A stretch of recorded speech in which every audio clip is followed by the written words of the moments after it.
You can look at any war in American history, except maybe, the war with Japan after Pearl Harbor, and say it was a war of choice. You're listening to the USSC Briefing Room, a podcast from the United States Study Center at the University of Sydney, where we give you a seat at the table for a USSC briefing on the latest developments in U.S. news and foreign policy. We'll cover what you need to know and what's beneath the surface of the news. Hello, I'm Mari Kirk, Director of Engagement and Impact at the United States Study Center. Thanks for joining us on the USSC Briefing Room today. Before we begin, I'd like to acknowledge the traditional owners of the land we're recording on. The University of Sydney is located on the land of the Gadigal of the Eora Nation, and I pay my respects to their elders past, present, and future.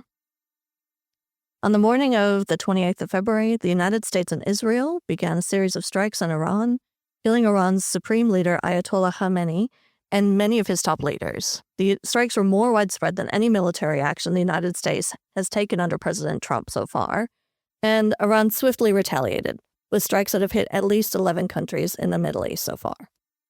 What led the United States to attack Iran now? Is this war justified? And how are U.S. allies responding? To discuss these questions, I'm delighted to welcome Dr. Michael Green and Jared Monshine on the podcast. Dr. Michael Green is CEO of the United States Study Center, and he served in the National Security Council at the White House during the Iraq War. And regular listeners of the USSC Briefing Room know Jared Monshine as our co-host, but we've got him in the hot seat today. He's our Director of Research at the USSC, and he has specific expertise on Middle East dynamics. So Mike and Jared, thank you so much for joining me today. Thanks for having us. And at the end of the episode, we'll get your by-the-numbers stats, so I'm looking forward to hearing that. A lot of numbers we can look at, so this will be very interesting. I guess to kick things off, Mike, can you talk us through a bit of the history and background about what led to these attacks? What brought us to this point and what precipitated it? Well, the U.S. and Israeli attacks on Iran began February 28th, but where to begin? We could go back to June 2025, which is when Israel and the U.S. Conducted aerial attacks on Iran's nuclear facilities. President Trump said those facilities were obliterated. They clearly weren't. Or we could go back even further. We could go back to the multiple conflicts between Iran's proxies, Hezbollah, Hamas, the Houthis against Israel, but also Iranian terrorism against multiple democracies, not just Israel, including acts in Australia. As we know, the Iranian ambassador was PNG'd, persona non grata, sent out of the country because of the IRGC, Iranian Revolutionary Guard Corps' support for attacks on Jewish communities in Australia, or assassination attempts in the United States. There are reports, I think credible reports, that the IRGC had plans to assassinate President Trump. I used to eat lunch in Washington, D.C. with then Australian Ambassador Dennis Richardson at a restaurant in Georgetown where the Iranians were caught trying to blow up the Saudi ambassador, because he also ate lunch at this Cafe Milano in Georgetown. And Dennis Richardson used to invite me to lunch and always reserve the table the Iranians were trying to blow up. So my point is, where to begin? You could start in 1979 and the Iranian Revolution. The Iranians might say, no, you have to start in the 50s and CIA intervention, or maybe the early 20th century with British, or even late 19th century British intervention. It is just a constant state of friction, conflict, terrorism. But the only thing I suppose we can say for sure is February 28th is when this round, which is the most intense, as you said, military operations against Iran, that's when that began. And so what do you think led to it now? Like, why now? What precipitated an actual attack? Well, the administration the Trump administration has done a dreadful job, has been roundly criticized, explaining why we're doing this. There are multiple explanations we've heard from the administration. Some of them actually have some logic to them. It doesn't explain the exact timing. The explanations for the timing include the effort by Iran to reconstitute its nuclear weapons. Now, was that imminent? We don't know the intelligence. It's possible. I'm doubtful they were a week away from a bomb, but that's one explanation. Another explanation is that we, or perhaps the Israelis first, had intelligence that the leadership was gathering around Ayatollah Khamenei, who was then, of course, killed by the bombing. So there was an opportunity to do it. Um, uh, it's not clear, and the administration's not done a good job explaining it, which is why, as we'll discuss, support for the war among allies in the U.S. is somewhat weak. I personally think the logic for the attack is an extension of Israeli strategy, and I don't mean that in a pejorative way. Israel has increasingly, because this is constant. We have to remember this is not a cold start. There's constant war between proxies, terrorism, cyber attacks, and so forth. The Israeli strategy has been what they call cutting the grass, mowing the lawn. So it never ends. So you just cut the grass, you cut them back. And there was an opportunity here to significantly defang the Iranian regime, weaken them, possibly, not likely, but possibly leading to regime change. And because Iran was so hostile, a weakened Iran was hit to make it even weaker. And that's a hard sell to the American people, but I think that's probably what the logic was. And in a very Machiavellian way, it's where Israel now lives. That's sort of Israel's world. And that probably is the best explanation for the timing and for the war overall. But the fact that we're trying to guess is a problem, because usually the president of the United States speaks to the public, calls the allies, and explains. Yeah, there's a lot to unpack there. And so I want to get into those things, the U.S. ally responses, this messaging that's been going on, all of that. But I guess before we get there, Jared, I'm keen to hear from you kind of really what has happened in the attack so far. Can you take us through kind of the scope or the scale, or how widespread has the fighting been? Yeah, I think you're going to hear a lot of numbers on the thousands of targets and what they're targeting, mainly the air defenses, the missile launch sites, naval vessels, and how they've taken out 90% of the Navy, if not more. But I think the one thing that really helps quantify for me is that U.S. military has said that the first 24 hours of the operation was nearly double the scale of the 2003 strikes in Iraq, right? And that was called shock and awe, right? So these are pretty sizable, pretty quick. And it was a unique situation in which there wasn't necessarily a coalition like we saw in Iraq. We see really just the U.S. and Israel, which by all accounts has in many ways a larger air force than most of Europe at this point.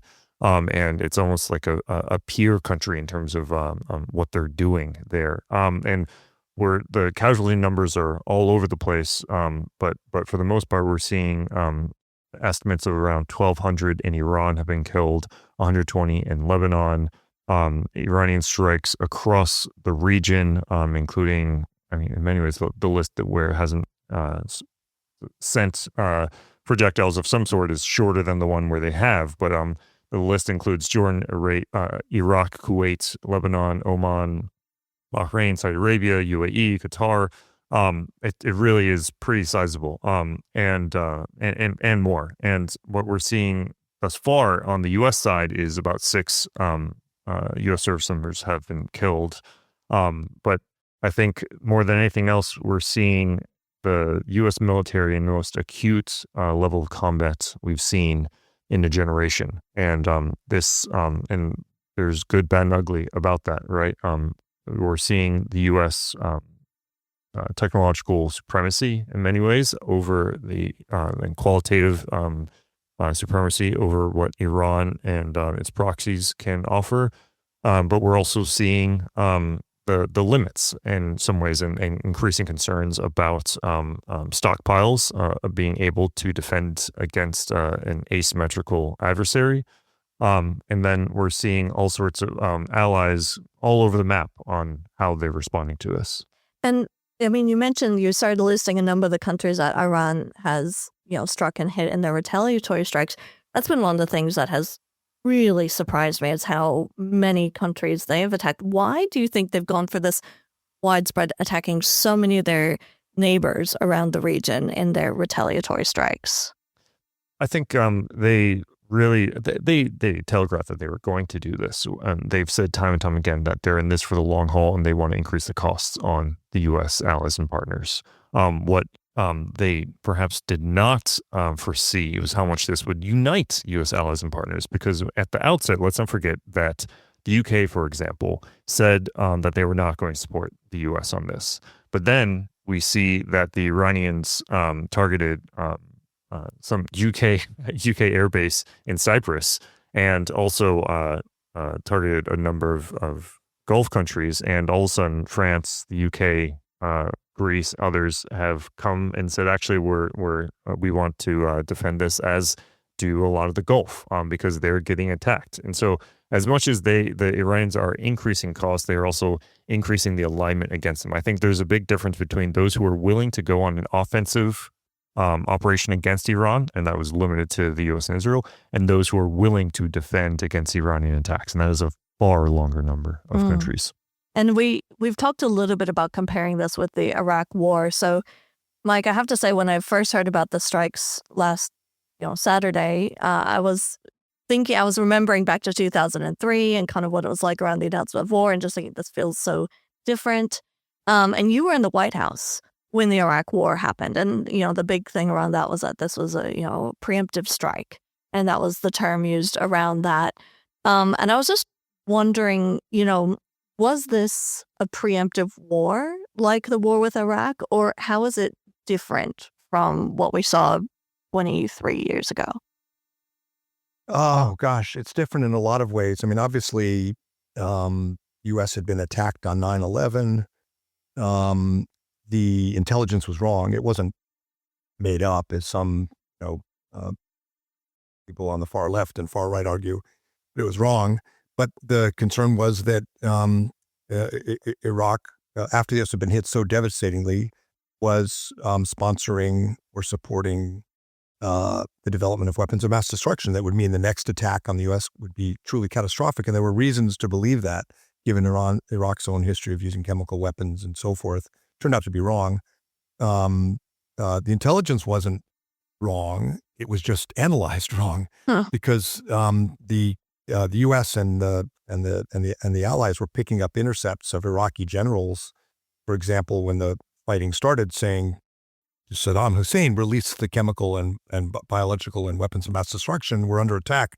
So it became obvious in retrospect that Saddam had wanted his generals to think he had WMD because he was so weak, and he wanted Iran to think he had WMD because he was so weak. So the actual intelligence collected was accurate, but the analysis was completely wrong. And there's been a whole series of, retrospective mea culpas by the U.S. intelligence community, but also Australia and Britain and France and many others about how you actually analyze it. Anyway, too much on that. But there was a very strong mandate for the war because the U.S. had been attacked. And there's not this time. So that's a big difference. Also, there was a real effort to build a coalition. It was not as big a coalition as the Gulf War, but it was still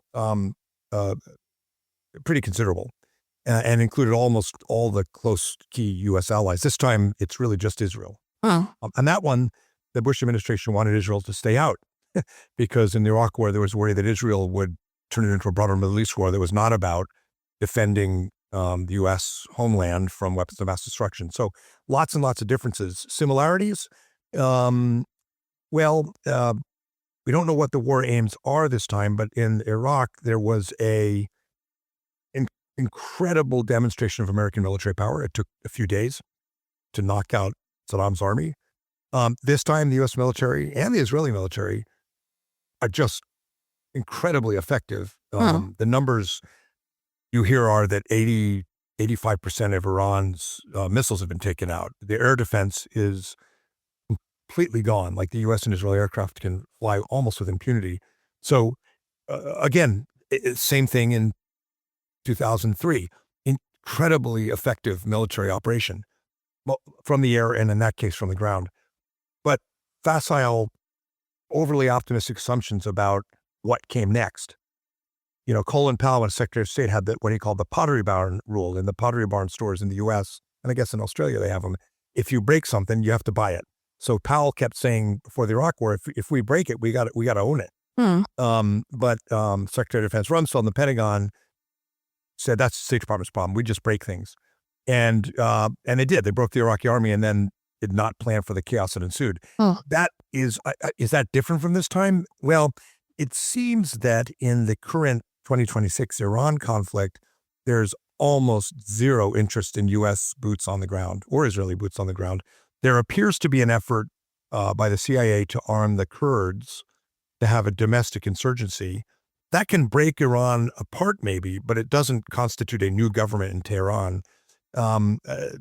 Maybe that's a similarity that they have not thought this through. My sense is that Donald Trump's way of politics and foreign policy and tariffs and strategy is to not have a clear objective. It's all about leverage. It's all about gaining respect, gaining traction over adversaries. And whatever happens, you say that's what you planned all along and you won. And so, if the strategy is what the Israelis call cutting the grass, just cut them back and keep them weak, that actually suits Donald Trump's way of thinking quite well. Because you just sort of decide later what your objective was and then you get out. So how does this end this time? I do not see a scenario, particularly given the low support for the conflict, for U.S. boots on the ground or occupation. I think a regime change is unlikely, but not impossible. I think the most likely outcome is a face-saving way out for both sides, which is some kind of brokered peace agreement. The Gulf states are now under attack. That was a foolish move by Iran, but it does incentivize Qatar and others to try to create a platform for talks. And Donald Trump, I think, is the kind of leader who can say, well, I proved my point and let's talk.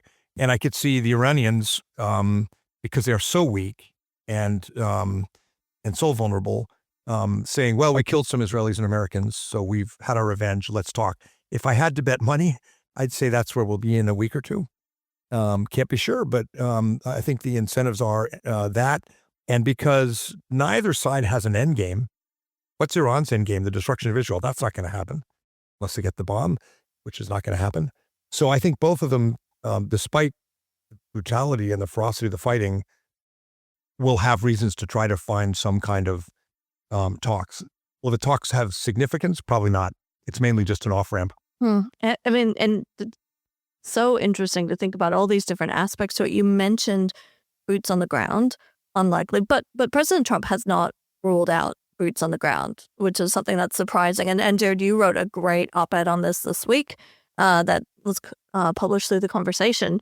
But, President Trump long campaigned against starting no new wars, and he railed against these forever wars.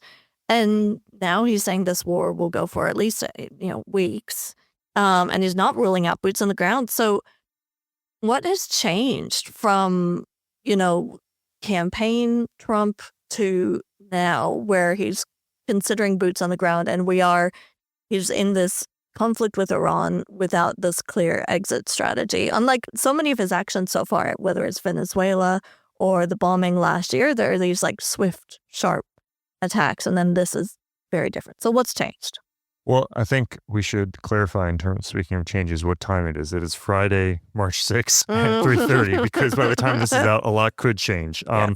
I think what hasn't changed, though, is the fact that he never campaigned against targeted strikes. He never campaigned against using the U.S. military. If anything, he campaigned on doubling down on fighting ISIS in 2016. And then once he was in office, he did a pretty brazen and surprising strike on a senior Iranian commander, Soleimani, near Baghdad airports. And then we saw in this term the strike on Venezuela. So I think there definitely is sort of ingredients of, in my view, what makes him more likely to be open to these sorts of limited military strikes. And what we have and what I wrote about is a few things. Number one, long-lasting and bipartisan frustration with an adversary. And I don't think outside of maybe Cuba, any country in the world is predicated on fighting America as Iran. Literally, the three main pillars of Iranian sort of ideology is fighting America, fighting Israel, and the hijab for women. And number two, support of regional U.S. allies and partners for a strike, or at least toleration of it, right? I think you couldn't have had the U.S. Strikes on Iran go through without allies and partners at least tolerating it, because you have to have just access agreements and so forth. You can see Spain didn't tolerate it, and we're seeing what's that fight play out right now, because I think, according to President Trump, the U.S. is cutting all trade with Spain. No longer are we in the era of tariffs; we're in the era of just cutting trade altogether. And then number 3. U.S. capacity to mitigate potential responses. You saw this back when the protests were at their peak in January, where you saw thousands in the streets in Iran in a way we had never seen before. But you also saw all sorts of reports about Israel and other countries saying the U.S. should not strike now. They are not ready for a counter-response. Lo and behold, 2 aircraft carriers later, the U.S. is more prepared for a response. And you add all these 3 ingredients, plus, in my view, increasing confidence that the U.S. military in particular has the ability to have maximum impact with minimal cost of life. And that's why we're seeing Donald Trump take this path. Now, do I think that boots on the ground are likely? No. Do I think he is saying that probably more aimed towards Iran than he is the U.S.? Yes. I think he sees the way he engages in international affairs very similar to the way he engaged in real estate, and he never wants to put his cards on the table. And that is very bewildering for adversaries, and confusing, because they don't know where he's going to go next. But it also is very bewildering and frustrating for allies as well. And some experts are calling this a war of convenience. Mike, would you be able to explain some of that framing, where that term comes from, and does it apply here? And is that an appropriate justification for war, if that is what this is? Well, I think the war of quote unquote convenience refers for some to this tail wags the dog argument that Trump is doing this to distract from the Epstein files. I don't buy that at all. First of all, he can't continue the war all the way through to the midterms. So eventually people are going to start paying to the Epstein files again. But more importantly, from a political perspective, it's not popular, and it's splitting his base. A part of MAGA was attracted to Trump because of his isolationism, his opposition to wars in the Middle East. So politically, this is not a winner for him. It could possibly be a small plus for him if it turns out well. We don't know yet what is coming, but the political risk is overwhelmingly negative for him, I think. And so I don't buy this was a convenient way to get away from the Epstein files. People are saying it's a war of choice. This is not a legal phrase. This is not an international legal construct. It's a political construct that was used to describe the Iraq War as a war of choice, and the Gulf War before that as a war of necessity. But historical fact is, Mike O'Hanlon, in a new book on the history of American defense policy and defense strategy, argues this very well. You can look at any war in American history, except maybe, the war with Japan after Pearl Harbor, and say it was a war of choice. The colonists did not have to fight for independence. Abraham Lincoln did not have to hold Fort Sumter. I mean, there's always an off-ramp. So I think it's just not a binary thing that's terribly useful, particularly when you consider that that we have essentially been in some form of conflict with Iran. And of course, Israel has even more so since 1979. As Jared pointed out, the entire Iranian raison d'etre is destruction of Israel, conflict with America and the hijab, assassination attempts, murdering of Americans, going into Iraq with assassination teams aimed at Americans, attempting to assassinate the president of the United States. I mean, it's not a binary thing. The judgment has to be made. And I think in an international tribunal, lawyers could argue this was a self-defense, given all that history. I think the more important judgment is not, war of necessity, war of choice, war of convenience, but is a weighing of the pros and cons, the risks and benefits. And the political risks, I think, are considerable for President Trump. My guess is he'll come out of this a loser politically going into the midterms, net. The risks of a broader conflict in the Middle East, well, we have it now. But as Jared pointed out, it's not a broader war in the Middle East. It's a broader coalition against Iran, which actually sort of accelerates the pressure on Iran. Casualties for Americans or terrorism, other things that come out of it, we don't know yet. That other shoe hasn't dropped. So I think it has to be judged on the risks and benefits. A weaker Iran is beneficial to security. So we don't know. I think it's too early. It's a bit disappointing to me that Democrats in Congress are so united in opposing the war, because to me it looks political, and I think a more nuanced set of criticisms and expectations of the administration would have been a better move for the Democrats. But I think they can see the polling numbers and see that this is going to probably be a big benefit for them going into the midterm. So they've united around opposing the president. And he brought this on himself, of course. He did not consult with the Gang of Eight, as it's called, the top intelligence chairs and ranking members on the Congress. He didn't consult with allies. He's brought this on himself. It is really unfortunate that it is such a partisan thing for the United States. That is not good. That will have long-term implications. It's not good that the same kind of dynamic played out with allies. And for some of the allies, Spain and even Britain, there's blame to go around, frankly. But a lot of it comes out of the way the Trump administration decided to make this decision and not explain it. And we can't ignore the political factor. That is a huge role. And Marco Rubio has said, we consulted with, or he didn't say we consulted, but he said they spoke to the Gang of Eight. And there's been a lot of messaging coming from the administration kind of after the initial attack happened. There's been a lot of messaging coming out, conflicting at times. And a few Democrats did kind of cross the aisle to join with Republicans in voting against the War Powers Act, and that would curtail some of the power of President Trump with this war. But you can't deny the political impact this will have. I mean, Jared, I know you're closely following, that the midterms are coming up this year, and they're always going to be a referendum on the sitting president. When someone's just won an election and then you've got the midterms afterwards, they tend to swing against the election that just happened prior. So how do you think this is likely to play out politically amongst, voters in the U.S. in the midterm elections?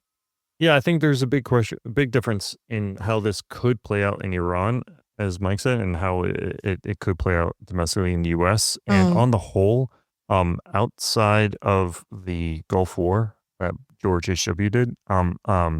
led, I can't really see major wars over the last few decades that have gone well for a U.S. president. Americans get pretty tired of them pretty quickly, and the Iranians know as much. And so I think more than seeing the destruction of Israel right now, the Iranian regime is just playing for time. That is their number one goal right now, and they think time is on their side. Now, what does that look like ahead of the midterms? It doesn't look great for President Trump. I think he's hoping that perhaps a quick end of this and a negotiated outcome that sees more oil on the markets, a Venezuela model in Iran could be potentially good for energy prices.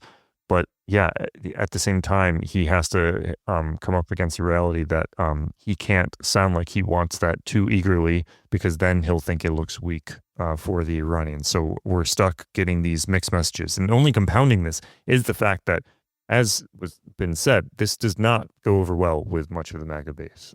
We shouldn't forget, when the U.S. invaded Iraq in 23 years ago this month, the percentage of Americans in favor of it was in the sort of high 70s. Right now, what we're seeing is that most Americans are against this already. And the percentage of Republicans in favor of it are in the high 70s. Now, if you only do those who lean Republican and are Republican, that number goes down to the 50s, right? So what we're seeing is he's not starting off with a lot of political capital to use, and he has a very short runway. I think everyone is talking about the midterms in November, which are going to be pretty decisive in what happens next.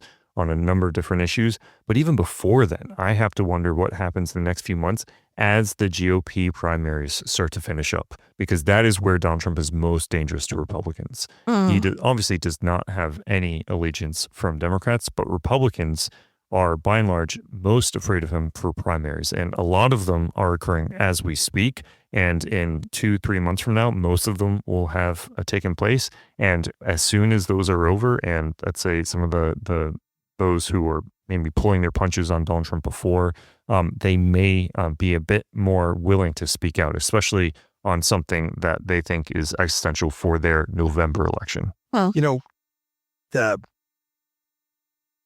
the divisions over this in the U.S. are pretty unprecedented.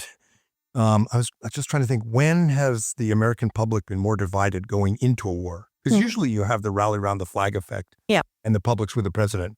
And it might literally be the Mexican-American War, which was quite divisive between the slaveholding states in the North, because Vietnam, the public and the Congress were with President Johnson.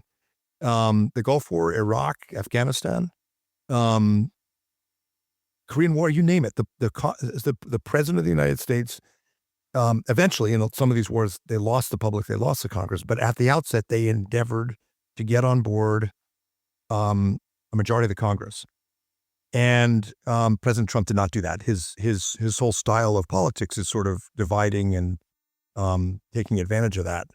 And in the post-war period, getting allies. And, in the Iraq War, it was very important to President Bush and very significant to President Bush that not only Britain and Australia, but also countries like Korea and Japan had boots on the ground and were supportive. And a lot of effort was put into that because the American public thinks something's wrong if allies are not fully on board. Close allies. There's some like the French you don't always expect. God bless them. But you expect Britain and Australia and Canada. And yes, the initial statements from those governments were supportive, but now we have this spat between the U.S. and Britain over the use of Diego Garcia, the base in the Indian Ocean. And that's going to affect the politics. The public is going to sense something's not right. And that's the result of the way President Trump sort of does politics. And I think that's why I say net, if I'm right that this ends up with, I don't think, I'd slightly disagree with Jared, or maybe he meant something different when he said the Iranians think time is on their side. In one sense, it's not. They're getting blasted. Their leadership's getting blasted. Their Navy, their missile infantry are all getting blasted. They now face Kurdish separatists. So they don't have forever. And so I do think there will be a move to an off-ramp, probably brokered by a Gulf state. If that's the outcome we see, I don't think boots on the ground. I don't think regime change. Net, this is going to be quite damaging for President Trump going into the midterms.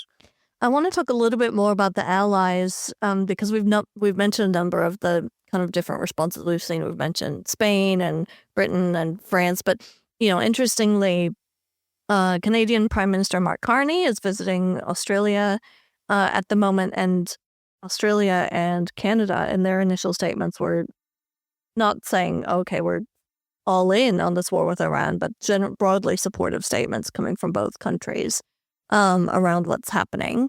But then we've seen, the UK strike a very, very different tone. And then as different events have precipitated, that's changed a little bit. So can you talk us a little bit through what we're seeing on the different U.S. allies' responses to this conflict?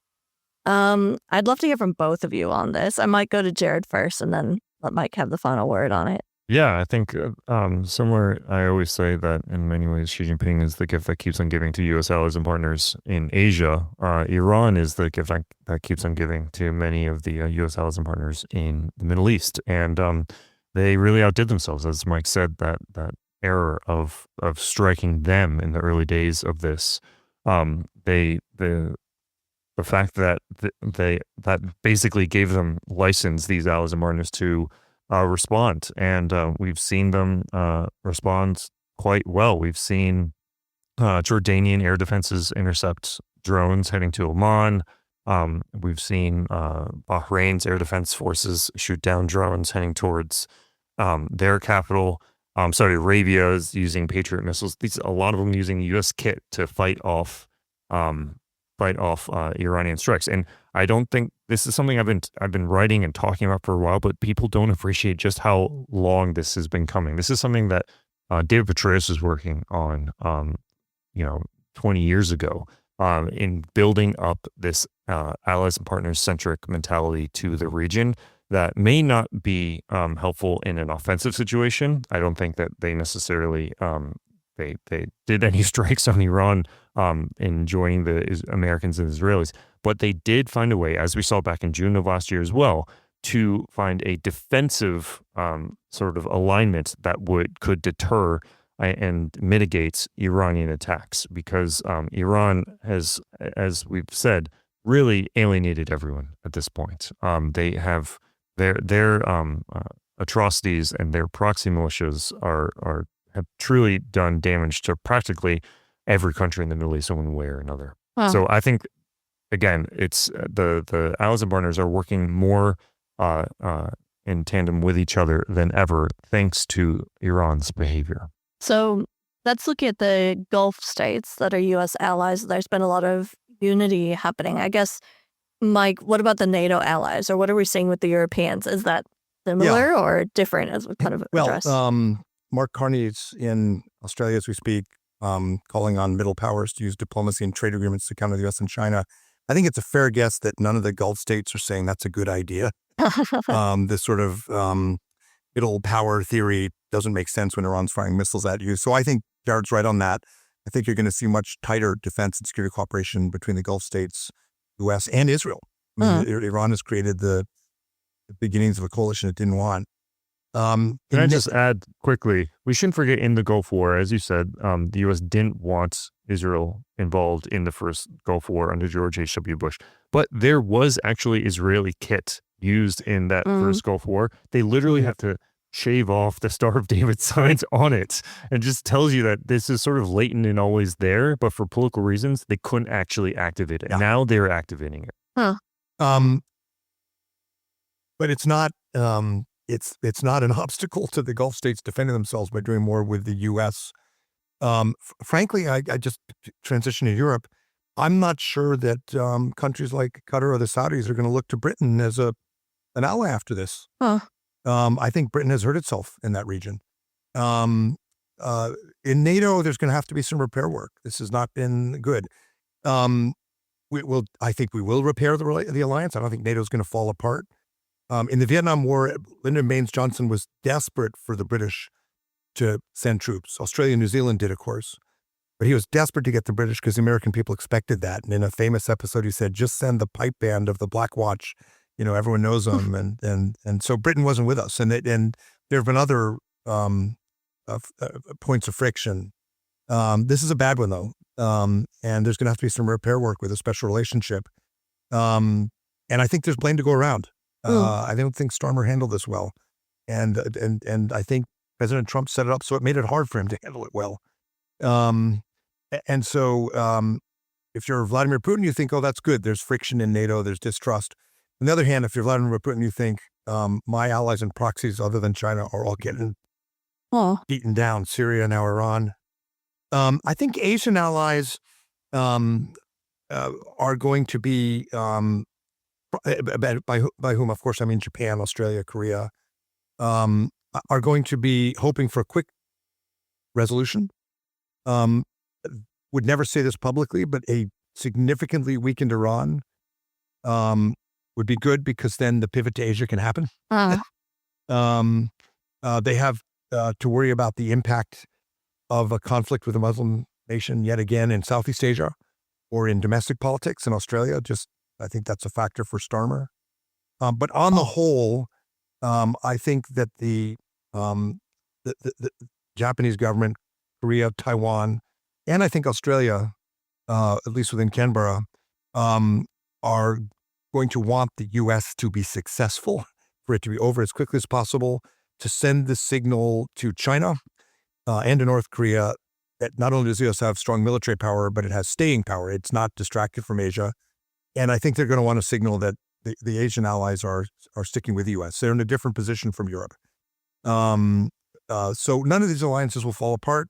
They'll all be rattled in different ways. I think the transatlantic alliance is already getting eaten up so much in the culture wars with Europe. This is just one more problem that the next president is probably going to have to fix. Oh, Can I just add, in addition to Syria, also a very close ally of Russia going, we shouldn't forget that Venezuela and increasingly Cuba are gone as well. And so that's 4 countries now that are closely aligned with Russia, China, and Iran in different levels that are now being taken on by the Trump administration. But we're not seeing a lot of, in my view, a lot of analysis of the implications of that, of decreasing footprint for the axis of upheaval or the cranks or whatever you want to call them. Last question before I get your by the number stats. You've both said that regime change is unlikely, although the Trump administration has said they would welcome it and they're trying to encourage that. But you say it seems unlikely. What do you think is a likely outcome as a result of this? Like when we get to the end of this conflict, whatever it looks like, what do you think will be different as a result of it? I mean, I personally think regime change will happen. Mm. And the Iranian people are desperate.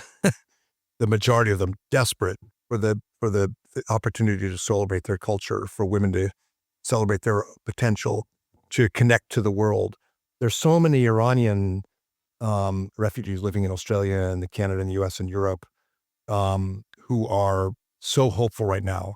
And it would be a good thing for the world if the regime did go away. I just think the physics of that are just not likely right now. But I do think it will happen. This is a regime that is structurally very weak right now. But as I said earlier, the most likely outcome for the near term is talks. And then, frankly, within a year or two, probably more bombing. I think this is sort of, what is it? Rinse, repeat. I always get that wrong. Rinse, cycle, repeat, whatever. Yeah. I think this is going to be a perennial.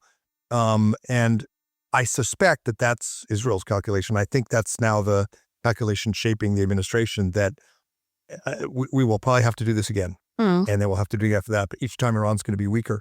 I do not think they want boots on the ground. There's just so little support right now in the U.S. And it's such an enormous country. And despite the overwhelming or the majority view of Iranians that I think people who watch Iran believe would welcome regime change, there are plenty of pockets of support for the regime that would make the occupation of Iraq look like a cakewalk in comparison. So boots on the ground. Of course, President Trump is thinking of, all sorts of things he would never do, but I don't think he would ever do it.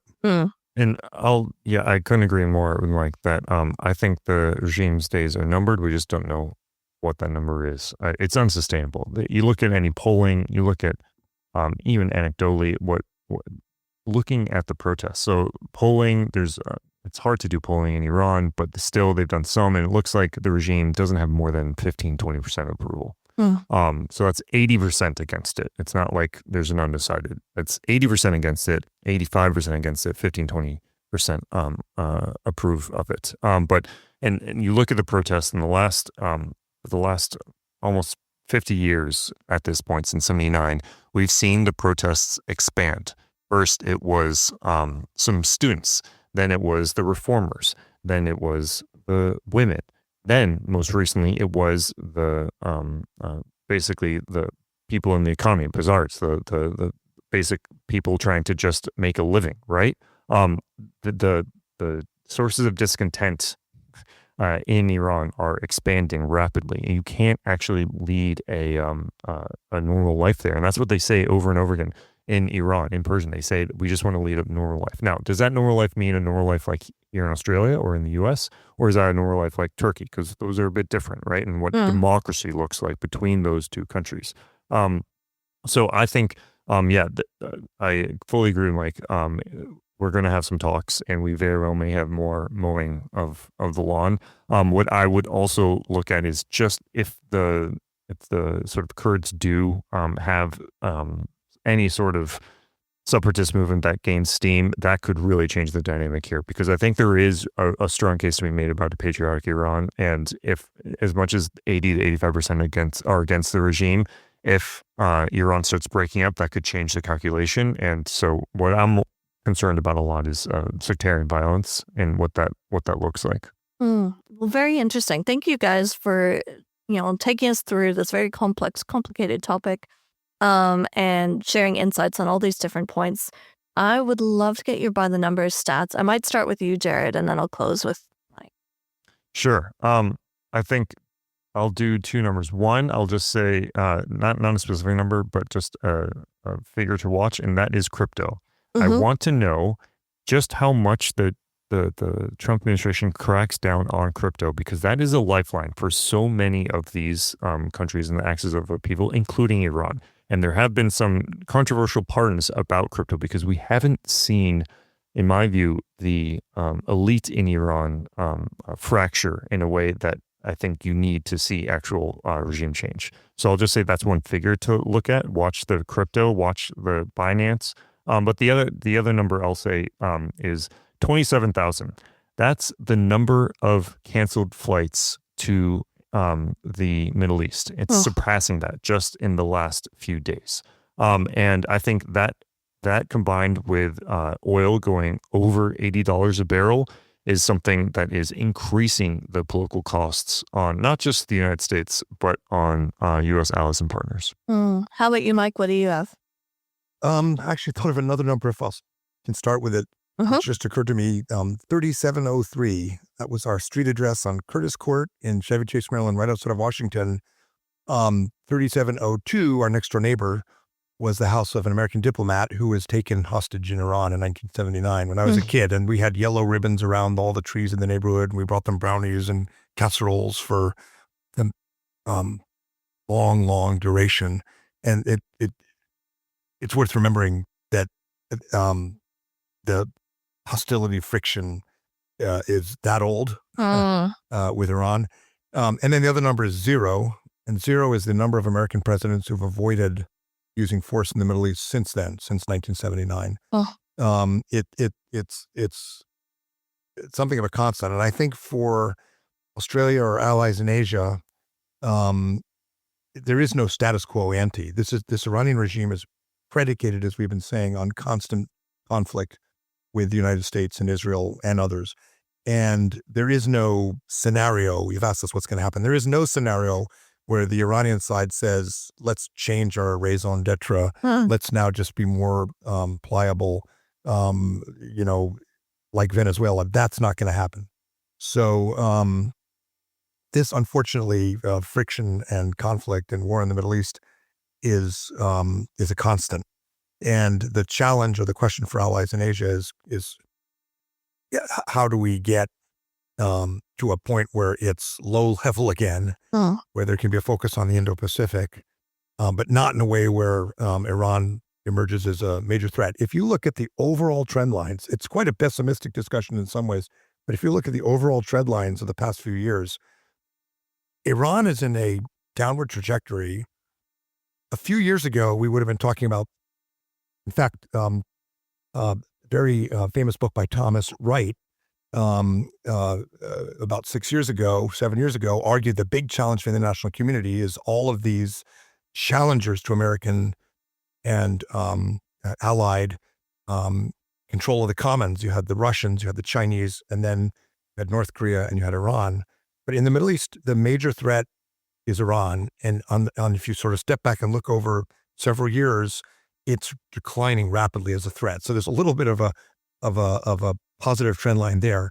I just think we have to recognize there is no status quo ante. There's no kind of happy place we go back to. Not with this regime. It's just the reality we have to live with. And Kissinger said Iran has to decide whether it's a country or a cause. And if it's a country, then it has a lot of shared interests with the U.S. But if it remains a cause, it's going to remain a probably U.S. and Israeli policy to mow the lawn. Well, very interesting discussion. Thank you both for sharing your thoughts. And as we wrap up, I'd like to point out a couple of other podcasts that may be of interest to our listeners. Dr. Michael Green, he's host of the Asia Chessboard podcast, which is published by the Center for Strategic and International Studies. And I'd also recommend checking out the USSC Live podcast series that runs recordings from our major live events, including, recent live events that we've had talking about issues like Taiwan, and issues around the Indo-Pacific. So you can find these on our website at ussc.edu.au or wherever you get your podcasts. Mike and Jared, thank you so much.